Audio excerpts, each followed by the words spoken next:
जय भारत, जय धन्वंतरी। जैसा कि आप जानते हैं,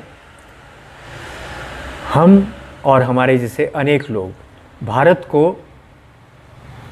विषैली औषधियों के चुंगल से बाहर निकालने के लिए काम कर रहे हैं। लोगों को बीमारियों से छुटकारा दिलाने के लिए काम कर रहे हैं। आप जानते होंगे, जितनी दवाइयों का प्रयोग बढ़ता जा रहा है, जितने औषधालय खुलते जा रहे हैं, जितने डॉक्टर बढ़ते जा रहे हैं, भारत के रोगियों की संख्या उसी गति से बढ़ती चली जा रही है। मृत्यु दर उसी तरह से बढ़ती जा रही है जितने डॉक्टर और चिकित्सक ये सब बढ़ रहे हैं। तो इसके लिए समाधान क्या है? इसके लिए समाधान है भारत की पारंपरिक चिकित्सा, जो हज़ारों साल पुराना आयुर्वेद है, प्राकृतिक चिकित्सा है, योग है, प्राणायाम है। इस प्रकार की जो हमारी पारंपरिक चिकित्सा पद्धतियाँ हैं, वो इसके लिए हमारे लिए वरदान हैं। तो उसको वापस लाने की ज़रूरत है। तो आज हम बात कर रहे हैं इसी विषय को लेकर, कैल्शियम के बारे में। हमको कैल्शियम कहाँ से प्राप्त करना है? तो आपके पढ़े लिखे लोगों के मन में, अनेक लोगों के मन में ये होगा, अरे कैल्शियम की गोली खा लेंगे लेकर। पर कैल्शियम की गोली खाने के कारण, याद रखिए, हड्डियाँ मजबूत नहीं होती हैं, बल्कि उसके कारण 300% तक स्तन कैंसर का खतरा बढ़ता हुआ पाया गया है। आप आश्चर्यचकित होंगे कि कैल्शियम की गोली से? जी हाँ, इसके ऊपर हम अनेक प्रमाण आपको देंगे कि कैल्शियम की गोली खाना आपके लिए किस प्रकार अनेक रोगों को जन्म देने वाला है। मगर आज हम बात करेंगे केवल विकल्प की, कि यदि गोली नहीं खानी है तो फिर हम क्या करें। उस गोली का हार्ट फेलियर है, आपका थायराइड खराब हो रहा है, कैटरेक्ट बन रहा है, बोन कैंसर तक के मामले सामने आए हैं। बहुत गंभीर मामला है जो बताया नहीं जा रहा है। तो उसका विकल्प क्या है? वो प्राकृतिक चूना है। चूने का हमको जो है कैल्शियम बनाना है। कैसे बनाना है, इस बात को समझ लीजिए। हमको सबसे पहले क्या करना है, तो देखिए, हमको प्राकृतिक कैल्शियम कैसे बनाना है। ये वो कैल्शियम है जो आसानी से आपके शरीर में पच जाएगा। इसकी एसिमिलेशन आप कह सकते हैं सरलता से होगी। हमको क्या करना है, एक मिट्टी का बर्तन लेना है। पुराना होगा तो इसका लाभ ही होगा, इसमें से पानी बाहर नहीं निकलेगा। नए बर्तन में से पानी बाहर निकल जाता है। तो पुराने बर्तन में आपको लगभग 1 लीटर पानी पीने का डाल देना है। पानी डालने के बाद इसमें 5-6 ग्राम ये जो कलई वाला चूना है, दीवारों पे करने वाला, इस चूने की एक डली हमने 5-6 ग्राम की डाल दी। बस अब ये थोड़ी सा गर्म होकर और इसमें पूरा घुल जाएगा। अब इसको आपको कितने दिन रखना है? लगभग 1 से 3 दिन तक आप इसको रखेंगे। 1 दिन बाद या 2 दिन बाद या 3 दिन के बाद आप इसको छान लीजिए। छानने का मतलब है निथारना है, ऊपर से बिना हिलाए ऊपर का पानी निकालना है। पहले दिन, दूसरे दिन तो इसको आप हिला देंगे अच्छी तरह से, पर तीसरे दिन या जिस दिन आप निकालेंगे उस दिन इसको हिलाना नहीं है। ऊपर ऊपर का पानी बिना हिलाए धीरे से निकाल लेना है। निथारना बोलते हैं उसको। उसमें चूना ना आए या बहुत कम आए। इस पानी को कांच की बोतल में रखिए। अब इस चूने को यदि आपको बहुत शक्तिशाली बनाना है तो क्या करना है, 1 बोतल पानी में 750 ml की, 700 ml की बोतल में आपको आधा ग्राम शुद्ध केसर डालना है, यदि अच्छा मिल जाए तो। ये केसर जब आप पानी में डालेंगे, उसके बाद इसका रंग थोड़ा सा हल्दी जैसा हो जाएगा। 1 दिन इसको धूप में रखिए। धूप में रखने के कारण सूर्य के प्रकाश से इसमें अनेक प्रकार के खनिज पदार्थ और पोषक तत्व पैदा हो जाएंगे। इस पानी को आप लाकर प्रयोग करिए। केसर डालने का काम गर्मियों में मत करिए, सर्दियों में केसर डालिए। गर्मियों में केसर के बिना बनाइए। अब इसका प्रयोग कैसे करना है वो आपको आगे बताते हैं, पर पहले इसके महत्व के ऊपर मैं आपको एक घटना बताना चाहता हूँ। ये शायद सन 14 की बात होगी। वृंदावन में हम लोग रहते थे। वहाँ पे किसी महात्मा जी ने हमारे पास एक IAS अधिकारी को भेजा। मुझे अब भी याद आ रहा है, उनका नाम विपिन जी। रेलवे में थे वो आए, उनकी एक बच्ची थी, अपनी पत्नी को लेकर आए। पत्नी भी उनकी जो है ट्रेजरी ऑफिसर है। आए, उन्होंने बताया हमारी बच्ची 7वें माह में जन्म हुआ था, इसको हर रोज कोई रोग लगे रहते हैं। शायद 3 वर्ष के लगभग वो बच्ची थी। हज़ारों रुपया, कहते लाखों रुपया हमने खर्च किया है, इस बच्ची का इलाज किसी डॉक्टर से नहीं होता है। तो हमने छोटी मोटी कोई दवाई तो दी रोग के अनुसार, पर सबसे मुख्य चीज़ यही चूने वाला पानी दिया उसके लिए। और उनको बताया ये पानी उसको आधा आधा चम्मच दिन में दे दिया करें। छोटी बच्ची थी, शायद 10-12 बूंदें उनको देते थे, 10-12-15 बूंदें दिन में 3 बार। लगभग 6 मास के बाद वो आए, मिठाई का डब्बा, धोती, नारियल सब कुछ मेरे लिए लेकर आए। कहते हमारी बेटी के सारे रोग चले गए, एक भी रोग नहीं है, चेहरा लाल हो गया है और कद भी बढ़ना 6 महीने में शुरू हो गया है। तो इतना कमाल का कैल्शियम है ये आपका चूना। अब बताइए, जो गोली आप खाते हैं, दुनिया का एक रोगी लाइए हमारे सामने जो ये कहे कि ये गोली खाने के कारण मेरे रोग कैल्शियम की कमी वाले सब ठीक हो गए। नहीं होगा, इस चूने से होगा, क्योंकि ये चूना शरीर में जाकर सरलता से पच जाता है। तो अब आप लोगों को हम बताएंगे कि कौन कौन से रोग ठीक होते हैं। ज़रा ध्यान से सब लोग सुनिए। ये जो पीलिया का रोग होता है, ये पीलिया के रोग के ऊपर चूने का पानी ज़बरदस्त काम करता है। हमारे पंजाब में अभी तक कहीं कहीं पे होता है कि जब किसी का लीवर ख़राब होता है, पीलिया हो जाता है, आंखें पीली हो गई, तो सामने नज़र आ जाता है ये पीलिया है, डॉक्टर से पूछने की ज़रूरत नहीं पड़ती है। तो उसके पास जाते हैं, वैद्य के पास, क्या कहते हैं, वैद्य जी चूने वाला पानी दे दो, पंजाबी में बोलते हैं वो, और चूने का पानी ले आते हैं। अपने रोगी को 2-3 चम्मच दिन में 2-3 बार दे देते हैं। 5-7 दिन में रोगी का पीलिया ठीक हो जाता है। इसका क्या अर्थ है कि आपके शरीर में जो चूने की, कैल्शियम की कमी है, उसके कारण आपके बच्चों का, आपका लीवर ठीक से काम नहीं कर रहा है, और इस चूने के कारण जब आपकी वो कमी दूर होती है तो आपका लीवर ठीक से काम करने लगता है। यहाँ पे एक बात बता देना मैं ज़रूरी समझता हूँ, हमारे बच्चों के और आपके शरीर में कैल्शियम क्यों नहीं है, उसका सबसे बड़ा कारण जो हमको आज तक समझ आया है वो आपकी चीनी है, रिफाइंड शुगर।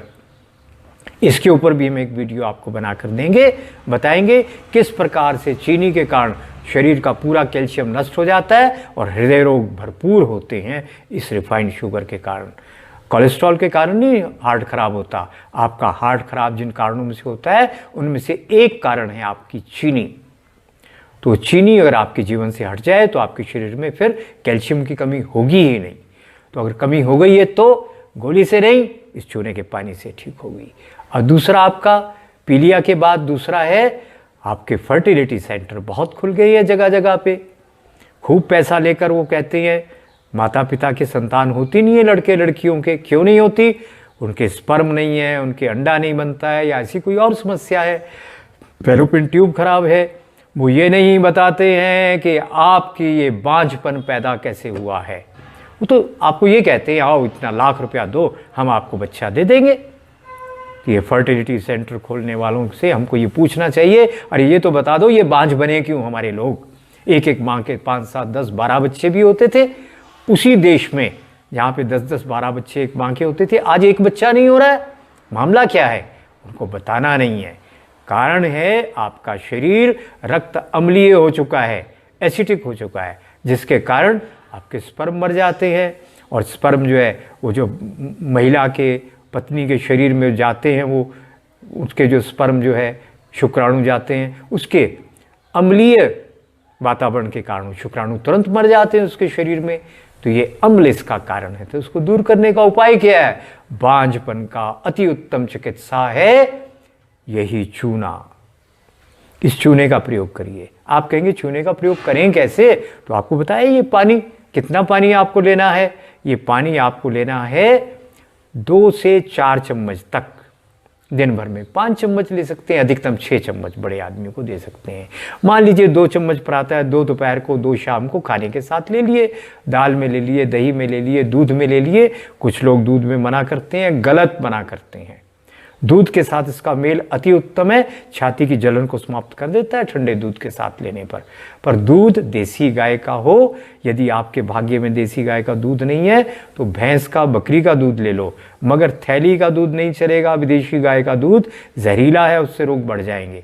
इतना आपको पता होगा, नहीं पता तो नोट कर लीजिए।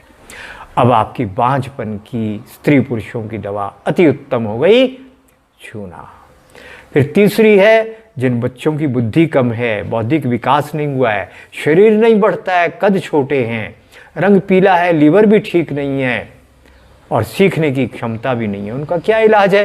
अरे बुद्धि को काम करने के लिए चूना चाहिए। उसके बेचारे के शरीर में है नहीं, उसकी माँ ने भी चीनी खाई थी, बच्चे को भी चीनी, टॉफ़ी और कैसे कैसे चॉकलेट के रूप में खूब चीनी खिला रहे हैं, जो शत्रु है आपके कैल्शियम का। तो आपको यही चूना देना है बच्चे को। तो बच्चे को 5-4 साल का अगर बच्चा है, 5-7 साल का, कितना देंगे उसको? 1-1 चम्मच दे देना, मगर वही जो 1000 ml में 5 ग्राम चूना डालकर बना है। यदि आपने पुराना फॉर्मूला जो हम भी सिखाते थे, औरों ने भी सिखाया है, 1 लीटर में पानी में यदि आपने 100 ग्राम चूना डाला है 10%, तो आपको कितना देना है? तो फिर तो 1/4 चम्मच देना पड़ेगा। उसी अनुपात में उसको आप बदल लीजिएगा। तो आपके बच्चे 2-3 महीने में आप देखेंगे कद बढ़ रहा है, लीवर ठीक हो रहा है, भूख बढ़ रही है और उसकी बौद्धिक क्षमता बहुत बढ़ रही है। तो ये प्रयोग करके देखिए, और जो खिलाड़ी है उनका भी शरीर में चूने की पूर्ति करेगा, कद बढ़ेगा, मजबूत हड्डियाँ बनेंगी इसके कारण। फिर आपका आ जाता है एनीमिया। हमारे बच्चों में, लड़कियों में रक्ताल्पता की बड़ी भयंकर बीमारी है, जिसके कारण अनेक है, उनमें से चीनी भी एक है। तो आपको क्या करना है? यही चूने का प्रयोग, रक्त बनने लगेगा आपके बच्चों का। और एक बहुत आपको शायद विश्वास भी ना आए, ऐसी कुछ बातें हम आपको बताएंगे। स्पॉन्डिलाइटिस है, स्पॉन्डिलाइटिस है, और आपकी जो है भंगुर हड्डियां हैं, रीढ़ की हड्डी में डीजेनरेशन हो रही है, समाप्त हो रही है, तो डॉक्टर तो कुछ नहीं कर सकते। कैल्शियम देंगे जिसका असर निश्चित रूप से अच्छा नहीं होना है, बुरा ही होना है, वो करेंगे। या सूजन है आपकी कमर में, तो आपको तो कोई लाभ नहीं उसका होने वाला है दवाइयों से। अरे आप चूना खाइए, रोगी को खिलाइए यही चूना, आपके रीढ़ के सारे रोग ठीक होने लग जाएंगे, तेजी से ठीक होंगे आपके रोग। इतना ही नहीं, जिन बूढ़ों के घुटनों में दर्द रहती है, कमर में दर्द रहती है, उनको भी यही चूना देना। हमने सैकड़ों लोगों को देखा है, बूढ़ों को, जिनके कमर की और घुटनों की दर्द चली गई। क्यों? ये चूना शरीर में गया और इसने तुरंत आपकी हड्डियाँ बनानी शुरू कर दी। गले सड़े दांत हैं, ठंडा गर्म लगता है, टेढ़े बेढ़े दांत उगते हैं, तो भी इसी पानी का प्रयोग करना है अपने को। और इसके अतिरिक्त जो गर्भवती महिलाएं हैं, उनके बच्चे बुद्धिमान हों, स्वस्थ हों, और उनका लीवर भी अच्छा हो, पेट भी कईयों को पीलिया होता है वो ना हो, और माँ का भी स्वास्थ्य बढ़िया रहे, उसका दूध भी अच्छे से बने बच्चे के जन्म के बाद। तो उसके लिए आपको क्या करना है? आपको यही चूना देना है जी, उस माँ को भी जिसके पेट में बच्चा बन रहा है। और उसके बाद फिर आपका आता है मासिक धर्म के रोग। कई महिलाओं को बहुत पीड़ा होती है मासिक धर्म में, तो आपको क्या करना है? मासिक धर्म में भी इसी का प्रयोग करना। मासिक धर्म की पीड़ाएं, कम रक्त आना, अधिक रक्त आना, और मेनोपॉजल प्रॉब्लम, जब आपका रजोनिवृत्ति का समय आता है 40, 45, 50 साल में, उस समय महिलाओं को दर्जनों रोग लग जाते हैं हार्मोनल परिवर्तन के कारण। तो क्या आपको करना है? उसके लिए आपको दवाई दी जाती है HRT, हार्मोन रिप्लेसमेंट थेरेपी। जानते हो उसके क्या होता है? करोड़ों महिलाओं को उसके कारण कैंसर हो चुका है, और डॉक्टर बोलते हैं हमारे पास HRT के अतिरिक्त कोई इलाज है ही नहीं। तो अपने पास तो है, आपके पास नहीं होगा तो क्या हुआ? इसी पानी का प्रयोग करिए चूने का। आप कहेंगे केवल पानी का ही प्रयोग करना है? नहीं, जो चूना नीचे बच जाएगा उसको भी सुखा कर रख लीजिए, गेहूं के दाने के बराबर। राजीव दीक्षित जी के कारण अब तो भारत के करोड़ों लोग जानते हैं। उस चूने का प्रयोग करना है, केवल कितना? अल्प मात्रा में, 1 गेहूं के दाने के बराबर। इससे ज़्यादा चूने का प्रयोग 24 घंटे में नहीं करना, इतना करिए। तो आप देखेंगे महिलाओं की सारी रजोनिवृत्ति की समस्याएं भी दूर हो जाएंगी।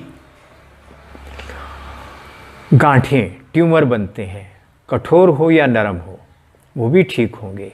हमारे पड़ोस में एक सज्जन रहते थे, कटोच जी, उनके बेटे की पीठ के ऊपर 22-24 साल का नौजवान लड़का, और पीठ के ऊपर लगभग 6 इंच का 7 इंच का एक ट्यूमर बना हुआ था, बिल्कुल कोमल ट्यूमर था वो। और उसके ऊपर डॉक्टरों ने कई दवाइयाँ कर ली, बहुत कुछ कर लिया, ठीक ही नहीं होता था वो बच्चा। हमने ये प्रयोग किया जो आपको भी मैं सिखाने जा रहा हूँ। वो धन्यवाद करने आए कटोच जी, आदेश कटोच जी हमारा, उनका मेरा बेटा बिल्कुल ठीक हो गया। तो वो प्रयोग क्या है? कठोर गांठें हो या नरम गांठें हो, जांच करने की ज़रूरत नहीं है वो कैंसरस है या नॉन कैंसरस है।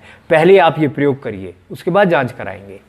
पुराना गुड़ लीजिए, या अच्छा विश्वास का शहद लीजिए, उस शहद में चूना बुझा हुआ पानी में डालकर सुखाया हुआ या बिना बुझा हुआ उसको लेकर मिलाइए, मिलाकर उसके ऊपर लेप कर दीजिए, पतला पतला लेप कर दीजिए। यदि खुला शरीर का अंग है तो उसके ऊपर और कुछ करने की ज़रूरत नहीं, पर यदि मान लीजिए कपड़े के अंदर कुछ है, वो कहीं भीतरी अंग में है, तो क्या करेंगे, एक पतला सा सूती कपड़ा उस पर चिपका दीजिए। बस आप देखेंगे 5-7 दिन में वो ट्यूमर गायब हो गया।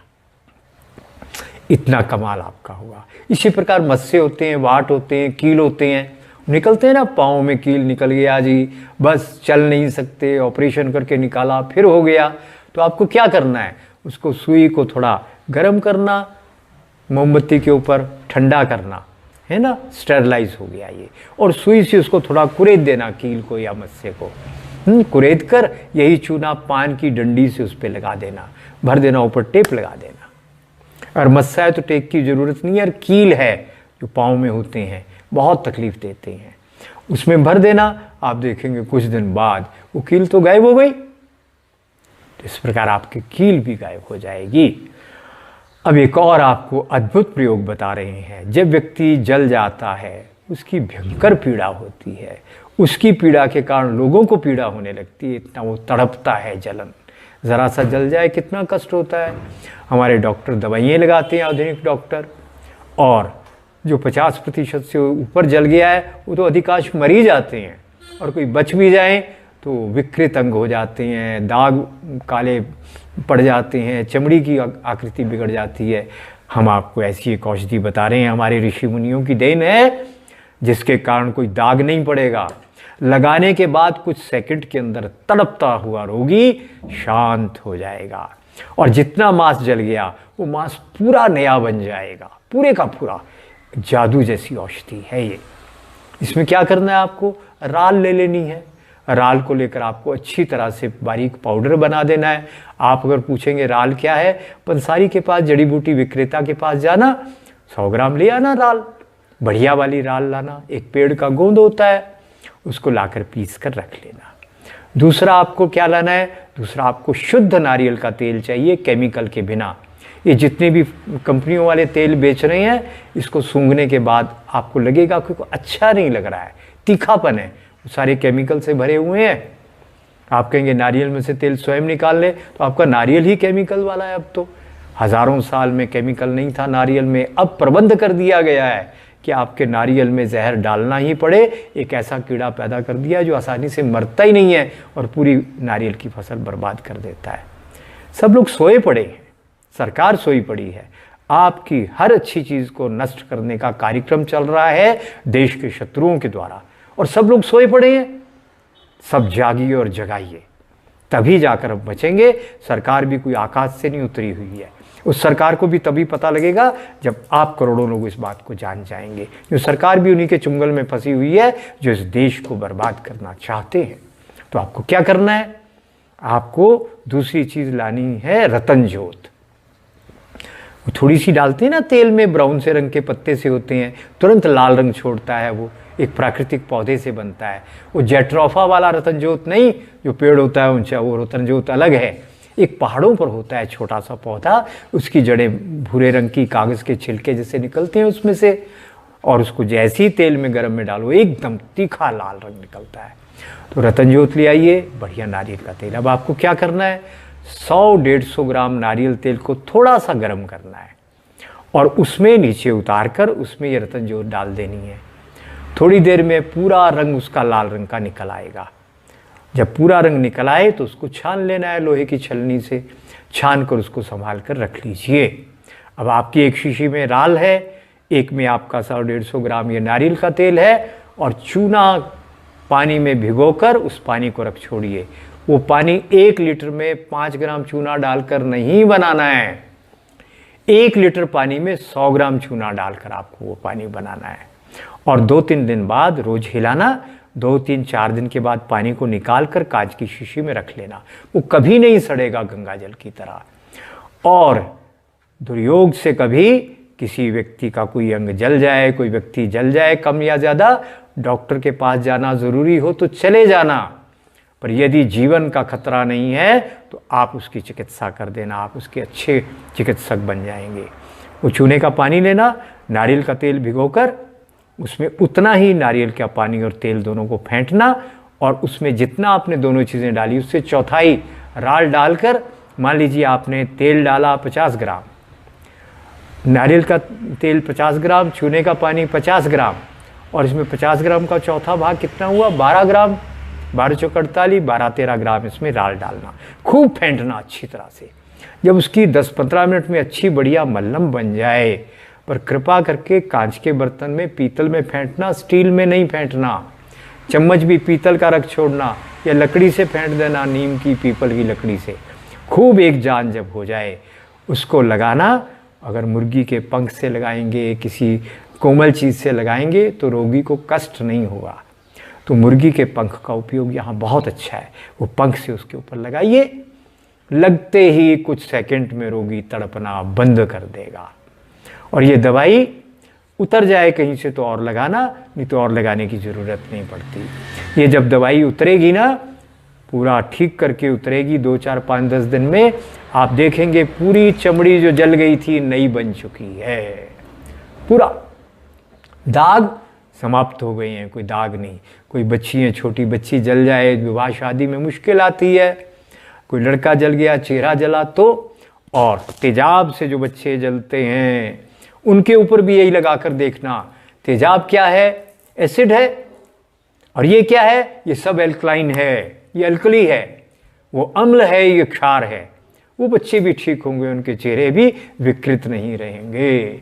जिनके चेहरे विकृत हो चुके हैं उनके भी ये लगाकर देखिए, शायद कुछ असर हो जाए। तो ये एक अद्भुत प्रयोग आप करके देखिए। आगे बढ़ते हैं हम। बच्चों के पाचन कई बार अच्छे नहीं रहते, पेट से दुर्गंध आती है, भूख नहीं लगती है, Kurkure, chips, chocolate, pizza, burger ये खा खा कर जो केमिकल उनके शरीर में गए हैं, तो भूख तो मर चुकी है, लीवर ख़त्म हो चुका है। तो उनके लिए क्या दवाई करनी है? अब तो बड़ों के भी चाय, कॉफ़ी, ब्रेड, बिस्कुट खा खा कर पाचन खराब हो चुका है। तो आपको क्या करना है? 25 ग्राम ये बुझा हुआ चूना लेना है ना। नीचे जो बच गया ना चूना, उसको सुखाकर पानी से निकालकर सुखा लेना। 25 ग्राम चूना लेना, 500 ग्राम देसी खांड या शक्कर लेना। उनको दोनों को पत्थर की खरल में अच्छी तरह से पीस लेना। पीसकर लगभग 600-700 ग्राम पानी लेना, कांच का बर्तन लेना, उसमें डालकर ये 525 ग्राम सामग्री जो आपकी बनी है उसमें डाल देना, और इसको अच्छी तरह से फेंट कर रख लेना। अब कांच के बर्तन में से इसको 2-3 दिन के बाद ऊपर ऊपर का पानी निकाल लेना। 2 दिन हिलाना, तीसरे दिन या चौथे दिन पानी निकाल लेना, चूना नीचे का छोड़ देना। अब इस पानी की आपने 10-15 बूंदें बच्चों को देनी है, पानी में या दूध में मिलाकर या दाल सब्जी में। आप देखेंगे बच्चों की भूख बढ़ गई, वो खाना अच्छे से खाने लगे और चेहरे पे रंगत आने लगी। और ये तो बता ही दिया, इसके कारण बुद्धि तो तेज होगी, कद तो बढ़ेंगे, खून भी बनेगा। हम आपको बता रहे थे कि नाक में जो मांस बढ़ जाता है, पॉलिप्स हो जाता है, बवासीर होती है, औरतों के बच्चे गिर जाते हैं बार बार, गाय भैंस के भी अगर बच्चे गिरते हैं तो कारण क्या होता है मेरे मित्रों? वो कैल्शियम की कमी से होता है। हमारी मांसपेशियों की लचक, इलास्टिसिटी ख़त्म हो जाती है चूने की कमी के कारण, यानी चीनी के कारण। सीधा संबंध चीनी से, चूने की कमी का। तो आपको क्या करना है? इसी चूने का प्रयोग करिए। आप देखेंगे वो जो बवासीर, हेमोराइड्स होते हैं, वो मांस लटक गया तो हेमोराइड बन गए, नाक में वो बन गया, तो आप देखेंगे आपका बवासीर का रोगी और पॉलिप्स के रोगी ठीक होने लगेंगे। एक इसका ये बड़ा बढ़िया प्रयोग और भी है। जो खट्टी डकारें आती हैं, आजकल हमारे रोगी बहुत बढ़ गए हैं। क्यों बढ़ गए हैं? ज़रा ध्यान देना, इसके ऊपर अलग से और विस्तार से बताएंगे। जो लोग चपटी मिर्च खा रहे हैं, चिपटी हुई मिर्च लाल खा रहे हैं, है ना, वो क्या है? वो हमारी मिर्च नहीं है मित्रों, वो जेनेटिकली मॉडिफाइड विषैली मिर्च है जो आपकी आंतों की झिल्ली को जला देती है, कैंसर पैदा करती है, आपका पेट में जो है उधर रोग अनगिनत पैदा करती है। लीकी गट, जो हमारे शरीर की आंतों की झिल्ली डैमेज होती है ना, टूटती है, उसके कारण वो जो विष रोकने का काम करती है झिल्ली, वो पूरे का पूरा विष आंत की झिल्ली टूटने के कारण हमारे रक्त में जाकर हमारे लिए दर्जनों रोग पैदा करता है। और जानते हो क्यों हुआ ऐसा? वो जो मिर्च आपने खाई, वो मिर्च साधारण मिर्च नहीं है, वो GM या BT मिर्च है। फिर से आपको बता दें, जो मिर्चें चिपक जाती है सूखने के बाद, जैसे प्रेस कर दिया है, वो पूरी GM है। तो अपनी मिर्च कैसी होती है? सूखने के बाद उंगली की तरह फूली रहती है वो मिर्च। कहीं वो मिर्च मिल जाए तो गमले में, अगर ज़मीन नहीं है तो गमले में फूल बाद में लगाना, पहले ये मिर्च लगाना। अब मिर्च तो खाने की अच्छी मिलेगी, आप कहेंगे हम तो हरी मिर्च खाते हैं। मुझे बहुत लोगों ने कहा जी हम तो हरी खाते हैं, लाल खाते नहीं। अरे मेरे मित्रों, जो लाल मिर्च है पता तो लग जाता है कि GM है क्योंकि चिपक गई। हरी मिर्च में तो पता ही नहीं लगता ये कौन सी मिर्च है। वो आप जहर तो नहीं खा रहे कहीं। ऊर्जा विज्ञान से आपको जांच करनी आती हो तो हाथ में पकड़ के जांच कर लेना, और नहीं आती तो हमारे कार्यालय में मैसेज देकर, संदेश देकर हमारा कोर्स करना, हम आपको सिखा देंगे जांच करना कौन सी GM क्रॉप है, कौन सी नॉन GM है। तो ये मिर्च का मामला बहुत खतरनाक है। पर यदि वो मिर्च प्रयोग करने का छाती के कारण छाती में जलन है, खट्टा पानी उल्टी होती है, दांत खट्टे हो जाते हैं, बेचैनी है, गैस बनती है, ऐसे दर्जनों रोग हैं, खाना पचता नहीं है, खट्टी डकारें, ये वो क्या क्या होता रहता है, ये सब कुछ है। तो आपको क्या करना है? यदि किस्मत से आपके पास देसी गाय का दूध है, और यदि आप इतने भाग्यवान नहीं हैं तो भैंस का दूध है या बकरी का दूध है, तो उस दूध में आपने क्या करना है? वो जो चूने का पानी जितनी मात्रा बताई है वो डालकर ठंडे दूध में पी लेना। आप देखेंगे आपकी छाती की जलन वलन सब कुछ ठीक। और उसके बाद ये पैक्ड फूड, कोल्ड ड्रिंक, ये सारे जहर लेना बंद कर देना, और वो मिर्च भी बंद करना। तब तक काली मिर्च खाना जब तक असली मिर्च ना मिले। एक और प्रयोग आपको बताएं, चर्म रोग आजकल बहुत हो रहे हैं। तो चर्म रोगों का कारण भी वही है जिसको हमने कहा है कलयुग के रोग, है ना। आपके शरीर में विष बढ़ते जाते हैं, ये कलयुग के रोग हैं। और कलयुग की दवाई क्या है? दवाई भी एक ही है। क्या है? आपके जो शरीर में विषों के कारण अम्लीयता बढ़ी है, उसको कोई उपाय करके क्षारीय कर दो। अब चूने से बढ़िया क्षार आपको क्या मिलेगा? तो आपको क्या करना है? वो जो चूने का पानी आपने तेज वाला बनाया ना, वो ले लेना। और उसके साथ आपको नारियल, महुआ या सरसों के तेल को मिला लेना। यानी कौन सा तेज वाला? 1 लीटर पानी में 100 ग्राम चूना डालकर जो हमने 3 या 4 दिन में पानी बनाया, वो पानी लेकर आपको क्या करना है? अगर आपने 100 ग्राम चूना जल लिया है तो 100 ग्राम तेल डालकर अच्छे से फेंट देना।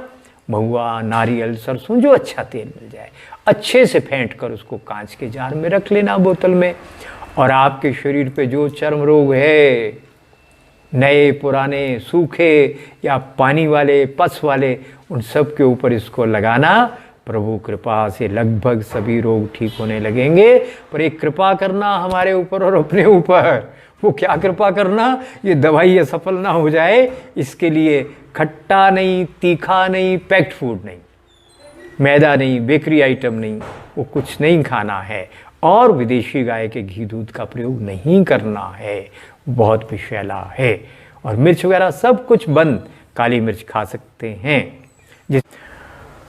कई लोगों का कान बहता रहता है, उसके लिए बहुत तेज़ विषैली औषधियाँ, एंटीबायोटिक को खाते हैं, लगाते हैं, फिर भी बेचारे रोग मुक्त नहीं हो पाते।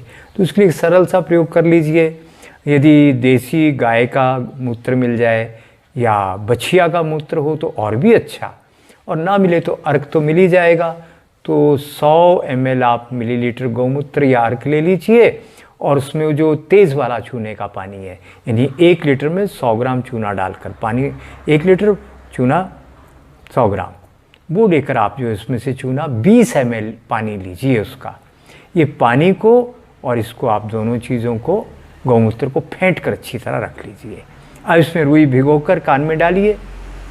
यदि शहद आपके पास हो तो थोड़ा शहद भी मिला देना और जल्दी ठीक हो जाएगा। वो कान में रखिए।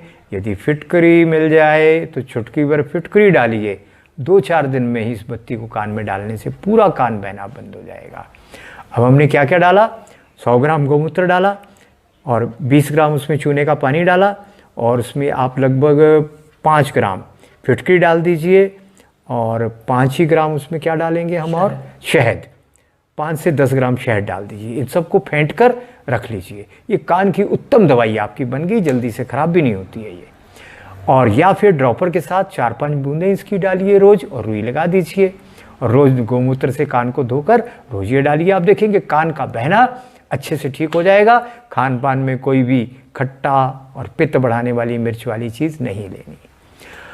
कई लोगों को भूख ही नहीं लगती और अजीर्ण जो खाया वो ठीक से पचता नहीं। एक दूध वाला प्रयोग तो आपको बता ही दिया, चूने और दूध वाला। एक और प्रयोग आपको बताते हैं। आप यही बुझा हुआ चूने का पानी जो है ये ले लो, या गेहूं जितना चूने का वो पाउडर जिसको बुझाकर बनाया गया है, या वो लो लो। तो आप ऐसा करते हैं, सूखा चूना ही ले लेते हैं। सूखा चूना आप ले लीजिए, शहद 1 चम्मच उसमें डाल दें और अदरक का रस आधा चम्मच डाल दें। इनको मिलाकर आप चाट जाइए खाने से पहले। इतना आप करेंगे तो आप देखेंगे खूब भूख लगती है। और यदि आपने ये तरल लिया है, लिक्विड लिया है वो पानी, तो उस पानी के अंदर आप जो है शहद अपनी पसंद के अनुसार अदरक का रस मिलाकर फेंट कर रख दीजिए। उसका 1 चम्मच भोजन से पहले ले लिया, खूब भूख लगेगी। और यदि पीस कर इसमें जीरा मिला दिया तो गुण और अधिक बढ़ जाएंगे। हाँ, इतना कर लीजिए। अब हम आपको बताना चाहते हैं, दवाइयाँ बहुत हो गई, सावधानी। हमें बहुत लोगों ने कह दिया है ये कि आप लोग जो है गलत कह रहे हैं कि कास्टिक सोडे से बना हुआ साबुन अच्छा होता है। वो तो जला देता है कास्टिक सोडा, तो उसका साबुन बनाते क्यों है? तो मैं उन अपने विद्वान मित्रों को कहना चाहता हूँ, भाई चूना भी जला देता है। यदि आप चूना पानी में डालेंगे और उसमें हाथ भी साथ ही डाल देंगे तो हड्डियाँ भी गल जाएंगी, इतना वो तीखा होता है। मगर वो चूना, आपने अभी तक सुना होगा, अमृत का काम करता है आपके शरीर के ऊपर। जलाने को तो आग भी जला देती है। तो क्या आप ये कहेंगे कि आग जलाना बंद कर दो क्योंकि उससे आग लगकर सब कुछ जल जाता है? नहीं मित्रों, ऐसा नहीं होता। जो चीज़ सावधानी से प्रयोग करने की, उसका सावधानी से प्रयोग करो। हमारी अनेकों विषैली औषधियाँ हैं, कीड़े मकोड़े हैं विषैले, सांप का विषय, सबकी दवाइयाँ हम बनाते हैं आयुर्वेद वाले। और दवाई बनाकर वो अमृत का काम करती है। सावधानी से प्रयोग करिए।